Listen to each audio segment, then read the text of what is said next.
Beyond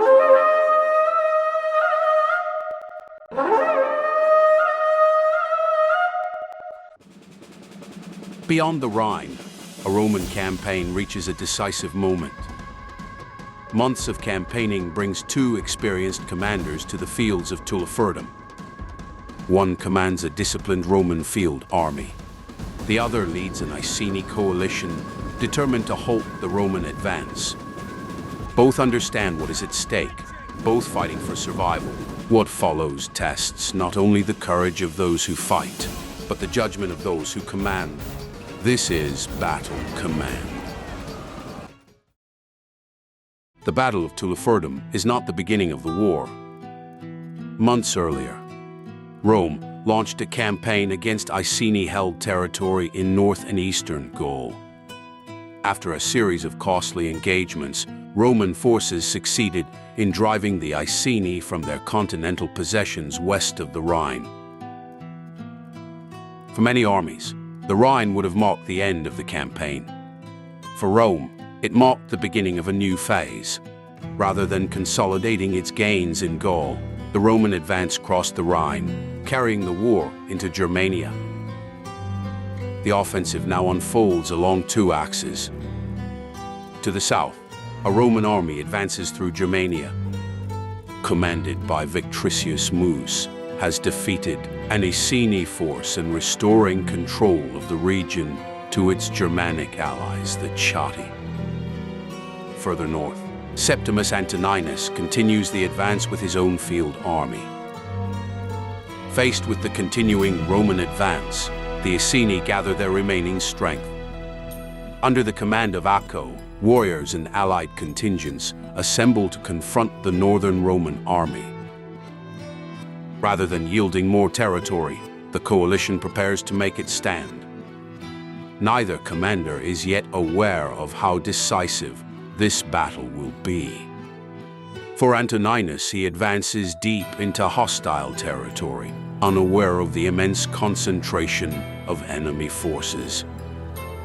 For Acco, he has been presented the chance to destroy an entire imperial Roman army. At Tulifurdum, the next phase of the campaign will be decided. For Rome, victory keeps the offensive moving. For the Iceni, victory offers the opportunity to halt the advance before their remaining continental territory is lost. Before the battle begins, we must first examine the forces that now stand ready for war. Before a commander can fight a battle, he must first understand the forces at his disposal and those of his opponent. At Tulifurdum, two very different armies prepare to meet. Commanding the Roman force is Septimus Antoninus. His army numbers approximately 3,000 men. At its core stands a veteran Roman legion, supported by Germanic and Treveran auxiliaries, providing additional infantry, cavalry, and missile troops. Though heavily outnumbered, Antoninus commands a disciplined and highly professional fighting force capable of operating as a single, coordinated formation. Opposing them is Acco, commanding an Iceni coalition numbering more than 8,000 warriors. His army combines experienced Iceni warriors with allied tribal contingents gathered from across the region. Although lacking the standardization of the Roman army, Acco commands a force possessing a significant numerical advantage and considerable battlefield flexibility. The two commanders enter Tulifurdum with very different strengths. For Antoninus, discipline and coordination will be essential. For Acco, success depends upon making full use of his superior numbers. Numbers and organization tell only part of the story. The effectiveness of an army depends upon the soldiers who compose it. Before battle begins, we must first examine some of the key units that are likely to shape the fighting at Tulifurdum. Before battle begins, it is worth examining some of the key troops most likely to influence the fighting at Tulifurdum. We've invited two military historians to help analyze the forces that are about to clash on the battlefield. Professor Marcus Golding, military historian. Professor Arik Niemann, military and tactical analyst. drawing upon their knowledge of ancient warfare. They will explain the strengths, weaknesses, and battlefield roles of the formations that are about to enter the fight. As the battle unfolds, they will also examine the decisions made by both commanders and assess how those choices influence the course of the engagement. We begin our analysis by examining the key formations of the Roman army. At the heart of Antoninus's force stands the Eagle cohort. Representing the first cohort of the legion, these men form the elite infantry of the Roman battle line, entrusted with protecting the legion's eagle standard. They are expected to fight where the danger is greatest and stand firm when others may falter. The eagle was far more than simply a military standard. It embodied the honor, identity, and traditions of the legion itself. To lose an eagle was considered one of the greatest disgraces a Roman army could suffer, while recovering a lost eagle became a matter of immense prestige. It was therefore entirely appropriate that responsibility for protecting it fell to the legion's finest soldiers. By the imperial period, the first cohort was generally regarded as the most prestigious formation within the legion, containing many of its most experienced and dependable legionaries. Its presence at the center of the battle line provided both physical strength and symbolic importance. For Antoninus, this is much more than simply another infantry unit. It's the formation he can trust when the battle reaches its most critical stage. Elite troops give a commander confidence, but they also create difficult decisions. Commit them too early, and they risk becoming exhausted before the decisive moment. Commit them too late, and the opportunity to influence the battle may already have passed.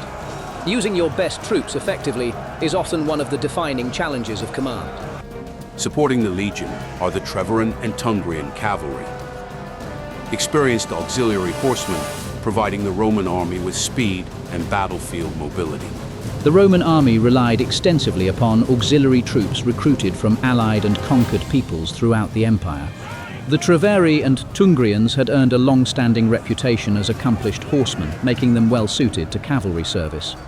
Unlike the heavy infantry of the legion, these mounted troops could move rapidly across the battlefield, allowing Roman commanders to react to changing circumstances. Having two cavalry formations provides Antoninus with valuable tactical freedom. Cavalry gives Antoninus flexibility. They're capable of screening vulnerable flanks, pursuing retreating enemies, or reinforcing threatened sectors before infantry can arrive. Battles rarely unfold exactly as planned. Mobile troops provide commanders with valuable options when events begin to diverge from those plans. He may choose to concentrate them for a powerful mounted attack, or employ them independently across different sectors of the battlefield. Against an enemy enjoying a significant numerical advantage, maintaining that flexibility could prove extremely important. Supporting the Roman battle line is a unit of Scorpions, a compact torsion-powered artillery weapon capable of delivering accurate fire across considerable distances. Roman artillery represented one of the technological advantages enjoyed by the Roman army. The Scorpion was designed to fire heavy bolts with remarkable accuracy. Although unlikely to destroy large formations by itself, it possessed the ability to disrupt key enemy units long before the main battle lines came into contact. Weapons such as these influence a battlefield in ways that extend beyond the casualties they inflict. They force an opponent to react. A commander faced with accurate long-range fire may alter his deployment, accelerate an advance, or divert troops to deal with the threat. Sometimes the greatest value of artillery lies not in what it destroys, but in the decisions it compels the enemy commander to make. While Antoninus relies upon the discipline and organization of a professional Roman army, Acco commands a force whose greatest strength lies in its elite tribal warriors. Among the most formidable of these are the noble swords. These warriors represent the elite of Iceni society. Better equipped and considerably more experienced than ordinary tribal infantry, they possess both the status and battlefield skill expected of noble warriors. They are capable of delivering powerful offensive action against even disciplined opponents. If Antoninus possesses the Eagle cohort as the anchor of his battle line, Acco possesses the noble swords as his principal striking force. Where these warriors are committed may reveal exactly where the Iceni commander hopes to achieve his decisive breakthrough. Fighting alongside them are the champions, veteran warriors whose reputation has been earned through experience in battle. Champion warriors occupied a position of considerable prestige within many tribal societies. Their battlefield reputation often reflected years of combat experience. They were expected not only to fight effectively themselves, but also to inspire those around them through personal example and courage. Every army contains formations that commanders trust when the fighting becomes most difficult. Champions fulfill exactly that role. Placed at the right point in the battle line, they can strengthen morale, stiffen resistance, and deliver powerful local counterattacks. Much like the Eagle cohort, their true value lies in when and where they are committed. Perhaps the most distinctive formation within Acco's army is the noble chariots, a weapon that remains closely associated with the Celtic peoples of Britain. By the 2nd century BC, chariots had largely disappeared from Mediterranean warfare. Among the Celtic peoples of Britain, however, they retained both practical and symbolic importance. They allowed noble warriors to move rapidly around the battlefield, while also serving as highly visible demonstrations of wealth, prestige, and authority. Few sights would have been more striking than a line of chariots preparing to enter battle. Chariots offer commanders tremendous mobility, but they demand careful judgment. Used boldly, they can exploit gaps, harass vulnerable formations, and create confusion across the battlefield. Misused, particularly over unsuitable terrain or against well-prepared infantry, their advantages disappear remarkably quickly. Like so many elite troops, their effectiveness depends less upon the unit itself and more upon the decisions of the commander employing it. Both Antoninus and Acco possess formations capable of changing the course of the battle. Professional legionaries, elite tribal warriors, experienced cavalry, specialized artillery. Each offers its commander unique strengths and presents equally significant decisions. Soon, these carefully organized formations will cease to be symbols upon a battlefield map. They will become engaged in one of the fiercest contests of the campaign. Before the fighting begins, however, both commanders must first solve the tactical problems presented by the ground over which they are about to fight and deploy their troops. Both armies have now taken their positions. Before a single weapon is raised, each commander must answer the same question. How do you defeat your opponent without exposing your own army to unnecessary risk? Although separated by only a short distance, the Roman and Iceni commanders view the battlefield from very different perspectives.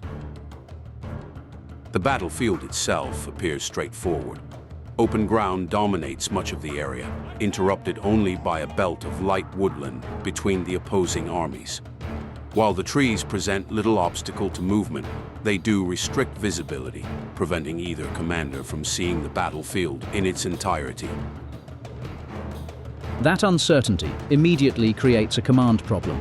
Every decision from this point onwards must be made using incomplete information. Neither commander can be entirely certain how the battle will develop once their armies begin to move. Antoninus, in particular, must also contend with the uncertainty surrounding the Second Iceni army, when it will arrive and where it will enter the battle. Exactly. Battles are rarely won because one commander possesses perfect knowledge. More often they're won because one commander adapts more effectively as new information becomes available. Antoninus has deployed a relatively compact force. Legionary cohorts form the center of the line, supported by auxiliary infantry protecting either flank. Cavalry remains positioned behind the wings, while the Scorpions occupy the center of the formation. Behind them, the Eagle cohort waits in reserve. It's a disciplined deployment. The formation is organized, mutually supporting, and retains depth throughout the line. By keeping the Eagle cohort back, Antoninus preserves a force that can be committed wherever circumstances demand. But that reserve also presents a decision. A reserve contributes nothing while it remains uncommitted. The commander must judge exactly when holding troops back ceases to be an advantage and when committing them becomes necessary. Across the field, Acco has adopted a different approach. His larger army occupies a broader frontage. Spearmen form much of the front line, while elite warriors are concentrated towards the center. Cavalry protects both flanks, with additional elite formations positioned behind the main line. Acco's deployment makes good use of his numerical superiority. A wider formation allows him to threaten more of the battlefield while concentrating experienced warriors where decisive fighting is most likely.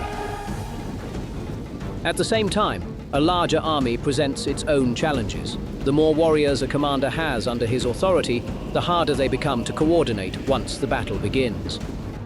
Both commanders now face the same fundamental question. Should they seize the initiative, or wait for their opponent to move first?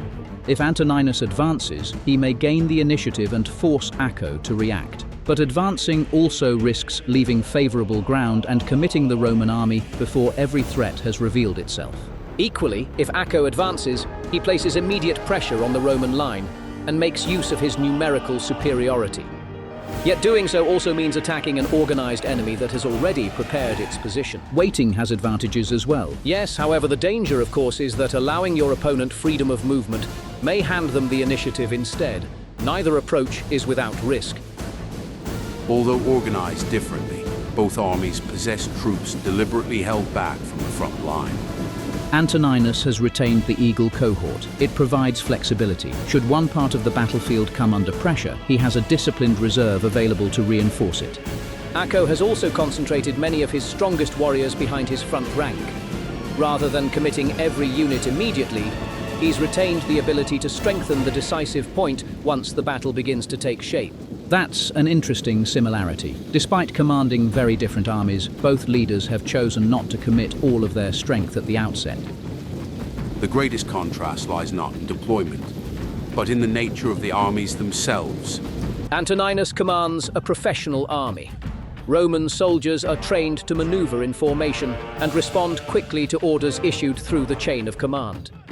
Acco commands a coalition drawn from different groups of warriors. That gives him considerable manpower and tremendous fighting spirit. But maintaining coordination across such a large force is likely to demand constant attention from both Acco and his subordinate leaders. Roman discipline provides predictability. The Iceni system offers greater individual initiative. Neither is automatically superior. Each presents different strengths and different challenges once the fighting begins. Neither commander enters this battle with complete certainty. Both have organized their armies according to their own strengths. Both have identified opportunities.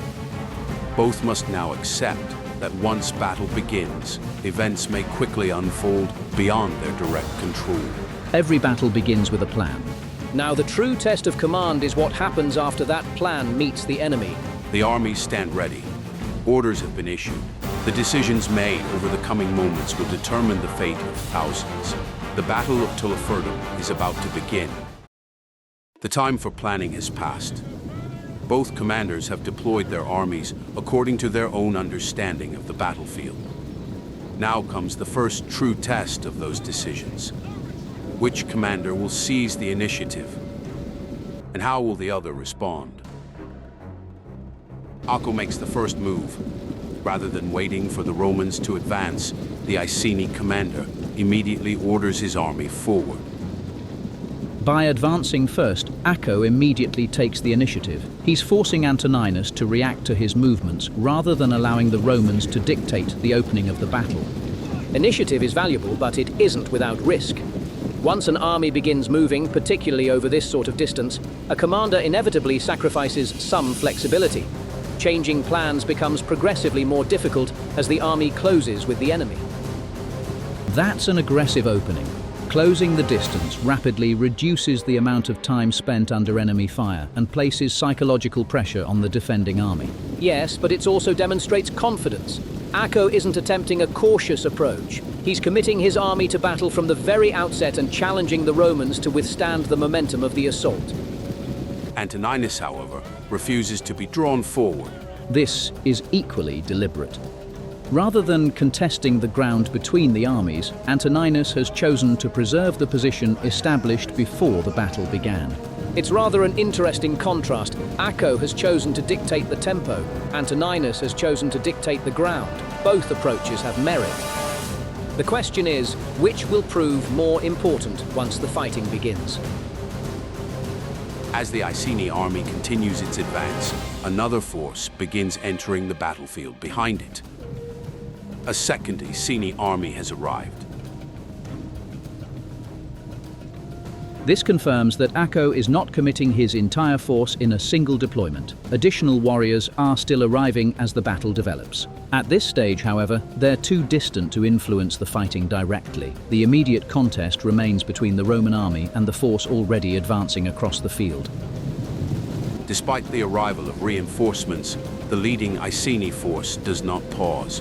The advance continues uninterrupted. That's a notable decision. Yes, Acco could have delayed the assault until more of his army had reached the battlefield. Instead, he's chosen to maintain momentum. Delaying might have allowed greater concentration of force. Equally, it would also have given Antoninus more time to prepare.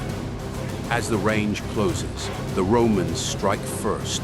Scorpions positioned behind the Roman line open fire against the advancing Iceni. The target is significant. Antoninus has directed his artillery towards the center of the Iceni line, where Acco has concentrated many of his strongest formations. From a tactical perspective, that's a logical choice. Not only are the elite warriors located there, it's also the densest concentration of troops on the battlefield. Even if individual shots miss their intended target, they're still likely to strike warriors further back in the formation.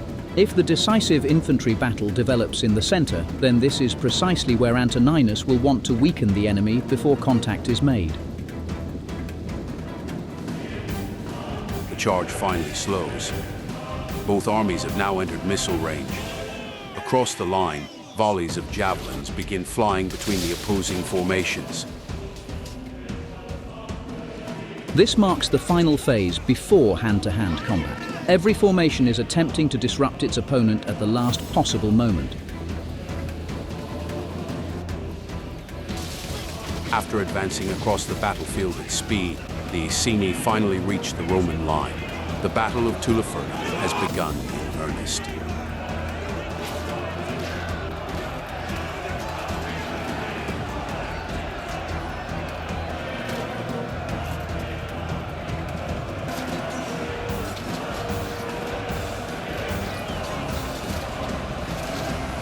The fight for the future of Germania has begun. Across the battlefield, the opening maneuvers give way to brutal hand-to-hand combat. What began as two armies advancing towards one another has become dozens of individual fights stretching the length of the line. Before the infantry battle has fully developed, another struggle begins. On the Roman left, cavalry from both armies charge into combat. The real value of this engagement lay in controlling the space beyond the infantry line. Whichever commander gains cavalry superiority may also gain freedom to influence other parts of the battlefield. As the cavalry fight develops, fresh warriors from Acco's second army begin reaching the battlefield. The first reinforcements to arrive are additional Iceni cavalry, crashing into the Roman horsemen on the right side of the battlefield. In the center, noble chariots move forward to support the infantry engaged with the Roman front line. This is the first clear indication that Acco is beginning to influence events. Fresh troops allow a commander to reinforce pressure exactly where it's developing. For Antoninus, however, the battle has become considerably more complicated. Multiple engagements are now unfolding simultaneously across the field and concentrated in force against the outnumbered Romans. Antoninus is forced to react. For the first time in the battle, the Eagle cohort leaves its position in reserve and marches towards the threatened Roman left. Reserves provide options. The moment they're committed, however, those options begin to disappear. Within moments, the Eagle cohort enters the fighting. Antoninus has now committed his only heavy infantry reserve. It's a significant decision. Yes, Antoninus clearly believes events on his left demand immediate action. Whether that judgment proves correct, only the battle itself will answer. Back in the center, another engagement ends almost as quickly as it begins. Before the Iceni chariots can create serious problems for the Roman line, concentrated volleys from the Roman light auxiliaries force them to withdraw.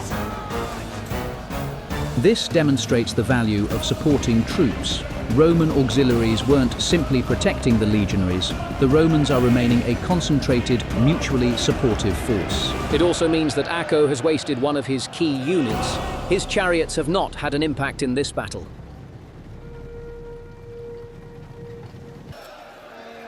On the Roman left, the initial cavalry clash is proving too much for the Romans. Unable to withstand the pressure, the Roman horsemen break and retreat. Pursued by Iceni horsemen, they are chased from the field. So the Iceni for now are winning the fight for the left flank, but pursuing the fleeing Romans is a waste. Every rider chasing a fleeing opponent is, for the time being, absent from the wider battle. And those absent horsemen could be used to exploit immediate success on this side of the battlefield. Elsewhere, however, events are unfolding very differently. On the Roman right, Antoninus's cavalry gain the upper hand, driving their Iceni opponents from the field. This illustrates how misleading it can be to judge an entire battle by a single engagement. Success on one flank may coincide with setbacks on another. The battle is very much in the balance for now. As fighting continues across the battlefield, the remainder of Acco's Second Army finally reaches the front. Fresh infantry now arrive behind the original Iceni battle line, ready to enter the fighting. Antoninus, by contrast, has already committed his reserve and risks being overwhelmed. With troops from both sides now fully engaged, fierce hand-to-hand combat stretches across the entire battlefield.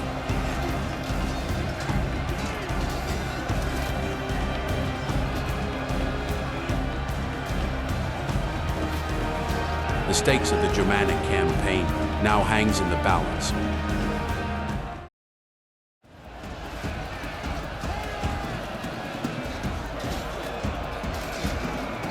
Neither Antoninus nor Acco is fighting a single battle anymore. Each is managing several engagements simultaneously, all demanding men, attention and time. On the Roman left, Antoninus commits yet another formation. Himself, along with his mounted bodyguard, rides towards the growing cavalry battle. This tells us something important about Antoninus's priorities. Having already committed the Eagle cohort, he now reinforces his left flank again. It's a huge gamble to commit yourself and your personal escort. It suggests Antoninus considers this flank too important to leave unsupported. The Roman left is rapidly becoming the focal point of the battle. Elite formations from both armies are converging on the same stretch of battlefield. What began as a cavalry engagement is becoming something much larger. Antoninus is concentrating many of his best troops on his left. Meanwhile, Acco has sent most of his reinforcements to attempt to destroy some of the Romans' best troops. The Vocati have successfully driven back the first Iceni assault. Rather than pursue the retreating enemy, the veterans pull back and begin to reform. This is a sensible decision. They've already been engaged and another Iceni force is approaching. Reforming allows them to restore their cohesion before they're committed again. But they may not be given the time they need. Look.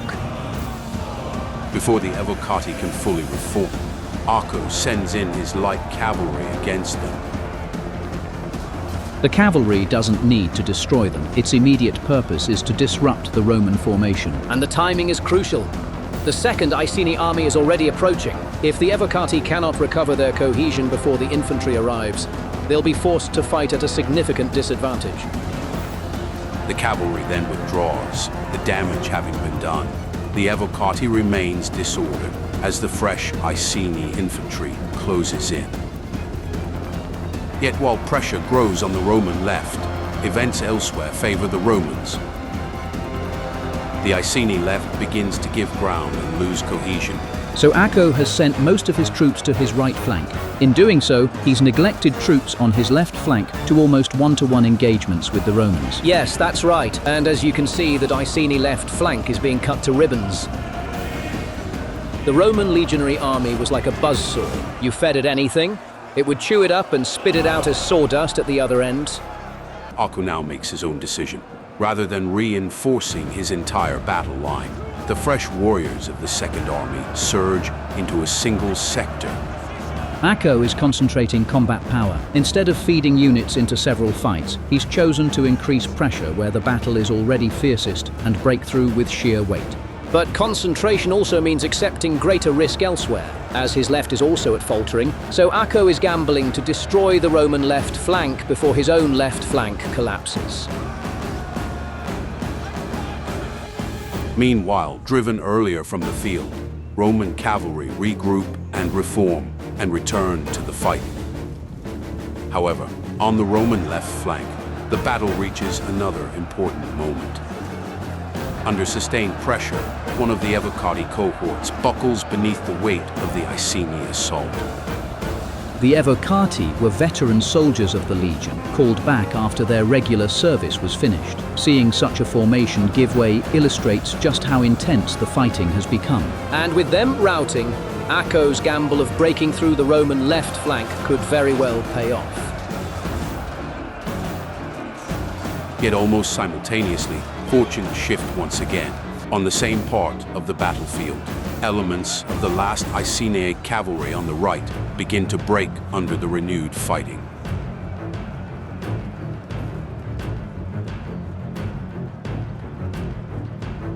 So the Iceni left is being cut to ribbons, and the Roman left is also being cut to pieces. Right now, this battle very much remains balanced, even despite the Romans being outnumbered. Yes, because it's a professional army, it has a drill. As long as they can maintain formation and mutually support one another, they can take on larger numbers. The only advantage the Romans have right now is cavalry superiority after routing the last of the Iceni horse, which could become a big factor. Neither commander yet holds a decisive advantage. Across Tulifurdum, the battle hangs in the balance. With the battle raging across the field, anti-free troops are being redirected to the right side of the battlefield, where the fighting is most intense. Having secured its immediate objective, one Roman legionary cohort is withdrawn from the right side of the field. Rather than pursuing the retreating enemy, it is ordered to reinforce the increasingly fragile Roman left. This is one of the advantages disciplined infantry can offer. A formation that has completed one engagement may still be capable of reinforcing another part of the battlefield. This, however, is a race. Antoninus has got to get that cohort in position before his left flank breaks. And likewise, Acco needs to break through the Roman lines, and he needs to do it now. Elsewhere, the pressure on the neglected Iceni left finally becomes too great. Their line begins to break apart. On the Roman left, however, the situation remains critical. Under sustained pressure, the remaining Evocati cohort buckles beneath the weight of the Iceni assault.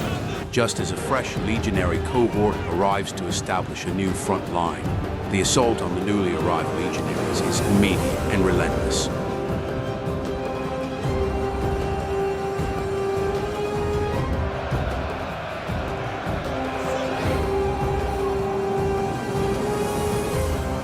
Despite the pressure, the cohort maintains its formation, establishing a new line and routing any attempt of outflanking the Roman line. For now, the battle for the left side of the battlefield hangs in the balance. Rather than committing men piecemeal, the Romans are restoring the integrity of their line with a fresh cohort. Re-establishing a continuous front was often more important than trying to preserve every individual formation. What matters now is whether that fresh cohort can restore cohesion before the setback becomes a wider collapse. Meanwhile, the last organized resistance on the Iceni left is overwhelmed. the Roman war machine slides into action, wiping out huge sections of Iceni resistance. The Romans on the right are now systematically destroying pockets of Iceni troops. This then provides the Romans with flexibility to respond to other battlefield situations. Yet on the opposite flank, pressure continues to build. The Eagle cohort and the supporting Tungrian auxiliaries now find themselves surrounded as fresh Iceni warriors press in from multiple directions. This is the danger of concentrating so much combat power into one sector. Local superiority can quickly become encirclement for whichever side loses momentum. At this stage, formations are no longer fighting in neat lines. The battlefield is becoming increasingly fragmented. Antoninus now commits his remaining unengaged troops. The light auxilia advance towards the fighting in the center. This represents the final reserve available to the Roman commander. The Romans have deployed the very last of its combat power now. The outcome now will increasingly depend upon the endurance of the troops already engaged. As fighting intensifies, another section of the Iceni line begins to give way. The center starts to lose cohesion. Once the center begins to fragment, maintaining communication between different parts of the army becomes progressively more difficult. But a collapsing center does not necessarily mean the battle is decided yet. Other parts are still fighting with considerable determination, especially the Iceni right.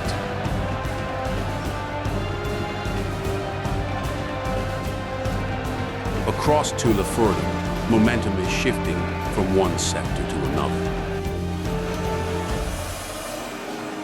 The outcome still remains uncertain.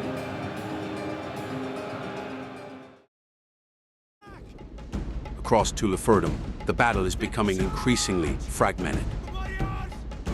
Entire sectors have collapsed, while others continue to fight with undiminished intensity.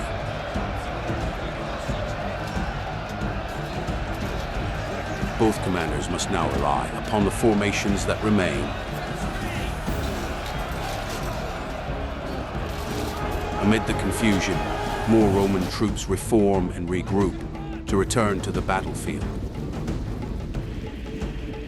On the Roman left, the prolonged struggle finally takes its toll. Surrounded and under sustained attack, the Eagle cohort is finally forced from the field. Prolonged combat, pressure from multiple directions and mounting casualties steadily reduced a unit's ability to maintain cohesion. Yet formations that resist for an extended period often occupy enemy troops that cannot be employed elsewhere. The value of such resistance cannot be measured solely by whether the unit ultimately holds its position. Elsewhere, the battle continues to evolve. More Roman units succeed in rallying and returning towards the fighting, while the Iceni center continues to disintegrate under sustained pressure. Despite Roman units returning to the fighting, the Roman left remains severe. The remaining Tungrian auxilia, much like their legionary comrades, are eventually forced to withdraw. Those isolated Roman formations were especially vulnerable once neighboring units had been overwhelmed. Maintaining an organized defense has become increasingly difficult. With fighting concluded across much of the battlefield, formations on the Roman right begin to redeploy. Advancing beyond the sectors they have already secured, they turn towards the remaining Iceni warriors still engaged. The battlefield is now contracting. Instead of a continuous front, the remaining combat is concentrated into a much smaller area. Every surviving formation is becoming increasingly significant.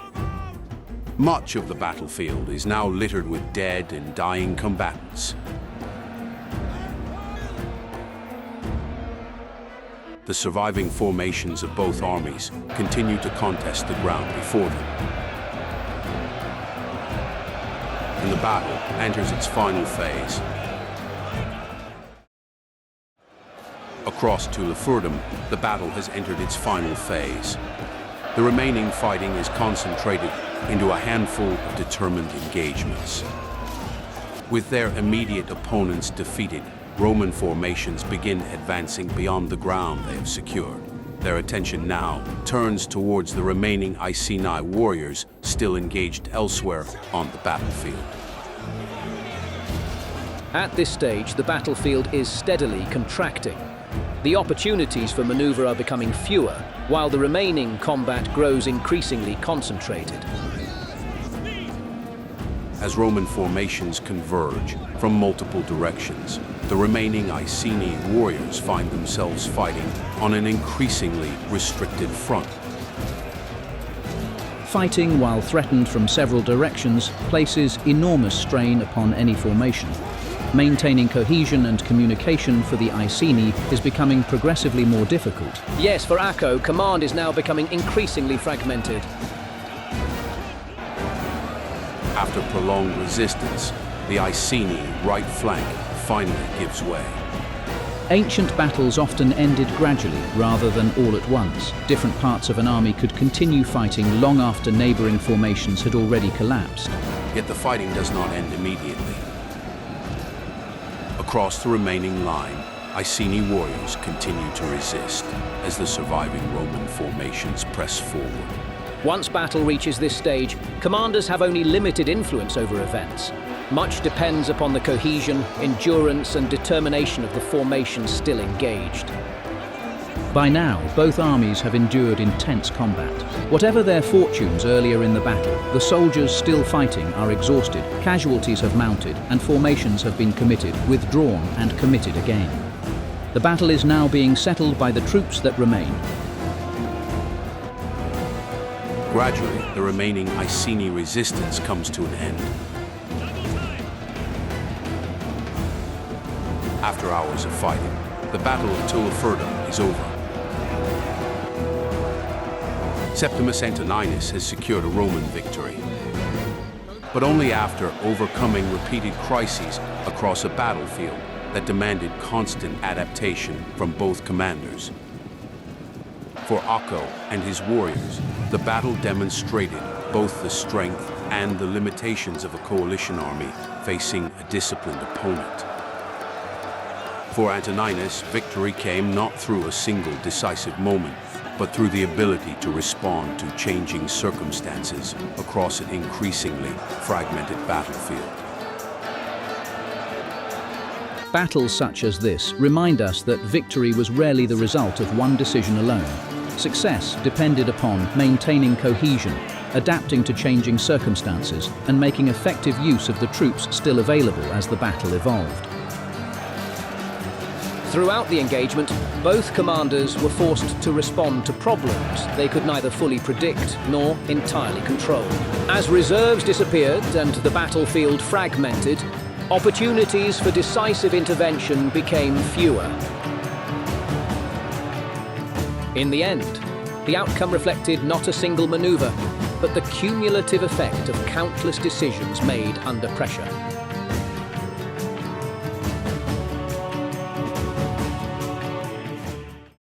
The Battle of Tulifurdum is over. After continuous intense fighting, Septimus Antoninus has secured a Roman victory. But the cost has been severe. Of the 3,000 Roman soldiers committed to the battle, nearly 2,000 of them have become casualties. Acco's coalition suffers even heavier losses, with 3/5 of its warriors, around 5,000 men, becoming casualties. Both armies leave the battlefield badly weakened. And the figures alone don't tell the whole story. The Romans have suffered heavily, but a significant proportion of their remaining formations are still capable of continuing the campaign. For the Iceni, the problem is different. Their field army has been progressively destroyed during the battle, leaving Acco with far fewer options for what comes next. It is, in every sense, a Pyrrhic victory. Why was the battle so costly? Throughout the engagement, momentum repeatedly shifted between the two commanders. Neither army ever established complete control of the battlefield. Instead, victory emerged only after a series of local successes and setbacks gradually shaped the wider battle. What strikes me most is just how contested this engagement remained. Neither commander fought a flawless battle. Both were forced to adapt repeatedly as circumstances changed around them. Plans only survive until contact with the enemy. What ultimately shaped the battle was the commander that seized and retained the initiative during the fighting. Throughout the battle, Roman discipline repeatedly allowed Antoninus to recover from local setbacks. One of the defining characteristics of the Roman army was its ability to maintain cohesion. Two veteran Evocati cohorts routed during the battle, and yet both later rallied and returned to the fighting. That ability to restore order gave Antoninus opportunities that many armies simply wouldn't have possessed. Equally important was tactical flexibility. Rather than leaving successful formations where they happened to be, Antoninus continually redirected troops towards whichever sector required them most. By the end of the battle, almost every available formation had performed more than one role. But Antoninus was not the only commander making effective decisions. Indeed, one of Acco's more effective interventions came when his light cavalry attacked the Evocati as they attempted to reform. They didn't need to destroy the veterans. Disrupting their formation before the second Iceni army arrived meant the Evocati entered the next engagement without fully recovering their cohesion. It was a small tactical decision, but it had significant consequences. Yet Roman discipline alone does not explain the battle. Acco's army repeatedly forced the Romans into dangerous situations. Concentrating fresh warriors against the Roman left was an effective decision. For much of the battle, Antoninus was reacting rather than dictating events. The Iceni inflicted almost 2,000 Roman casualties. They forced every Roman reserve into action. They destroyed experienced formations and came close to unraveling the Roman left flank entirely. That should not be underestimated. With the battle complete, it is now possible to assess the decisions made by both commanders. Antoninus demonstrated adaptability throughout the engagement. When his original battle plan was disrupted by the arrival of the Second Iceni army, he resisted the temptation to cling to that plan. Instead, he continually adjusted to the battlefield developing around him. There is, however, an important limitation to Antoninus's position before the battle even began. His intelligence picture was incomplete. Roman reconnaissance had indicated that much of the Iceni field army had been destroyed in Gaul, making a major concentration on the mainland difficult to anticipate. The Second Iceni army therefore arrived as a genuine surprise. Once it appeared, Antoninus had to fight the battle with information that was already out of date. His greatest strength was recognizing where the next crisis would emerge. Successful formations weren't allowed to remain idle. They were immediately redirected towards the sectors where they were most needed. If I were to identify one weakness, it would be the rout of the Eagle cohort. That formation became isolated and was eventually overwhelmed. Even though its resistance delayed a large number of Iceni warriors, losing such an experienced unit contributed significantly to the heavy Roman casualties. Yes, I agree. Commanders don't have the luxury of hindsight, but they do have a responsibility to manage risk. Antoninus accepted an exceptionally costly battle.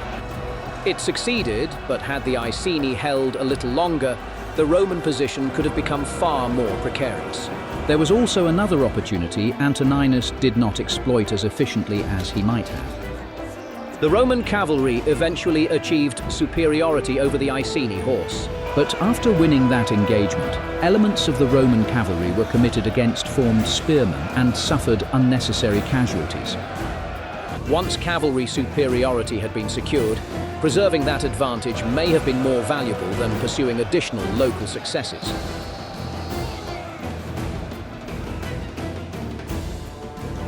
Acco's performance deserves equal consideration. I think Acco fought an aggressive and imaginative battle. The concentration of his second army against the Roman left fundamentally altered the character of the engagement. It forced Antoninus into a prolonged defensive struggle.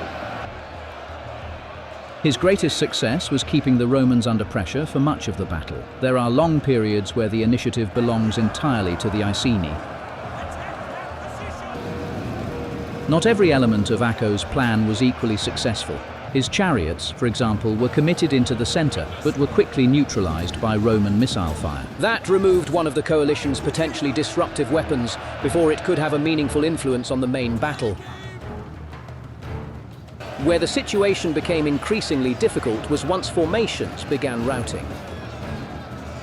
Unlike Roman troops, none of the routed Iceni formations returned to the battlefield. As the battle progressed, that steadily reduced the number of options available to Acco. The Iceni fought with remarkable courage, but courage alone could not overcome Roman discipline. Once their initial momentum was spent, they struggled to maintain a coherent battle line against a professional army. Looking back, which decisions proved most significant? For me, the defining moment was the redeployment of the victorious legionary cohort to establish a new front line. Had that gap remained open, the pressure on the Roman left would almost certainly have become much greater. That decision restored cohesion at precisely the moment it was needed. I would point to a different moment. Acco's commitment of the Second Army against the Roman left dictated the battle for several minutes. It forced Antoninus to commit reserves, reposition formations, and abandon much of his original deployment. Even though it ultimately didn't secure victory, it shaped almost everything that followed. There were also plenty of smaller decisions that influenced the battle. The disruption of the Evocati by the Iceni light cavalry is a good example. And the subsequent use of Roman cavalry against infantry shows the other side of the equation. Local successes could still be followed by decisions that carried unnecessary costs. Although the battle has ended, the campaign continues. Antoninus can now withdraw his damaged formations back towards the Rhine. Replacements can be found, units reorganized. The Roman military system was designed to recover from costly victories such as this. That is significant. Even a costly victory can be strategically useful if it removes the enemy's ability to contest the next phase of the campaign. Acco has far fewer opportunities. Another Roman army is already campaigning deeper into Germania. Every warrior lost at Tulifurdum weakens his ability to oppose the next Roman advance. Defeat here therefore carries consequences that extend well beyond a single battlefield. The Iceni appear to have committed the bulk of their available field strength to this engagement.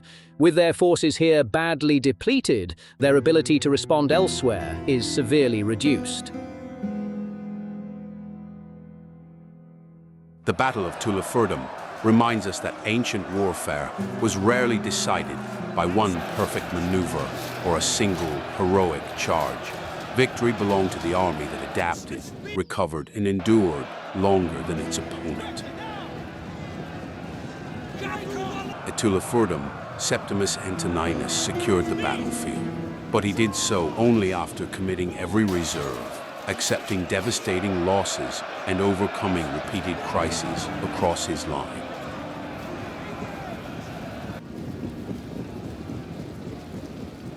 For Acco, defeat came not through a lack of determination, but against an opponent able to absorb setbacks, restore cohesion, and continue fighting.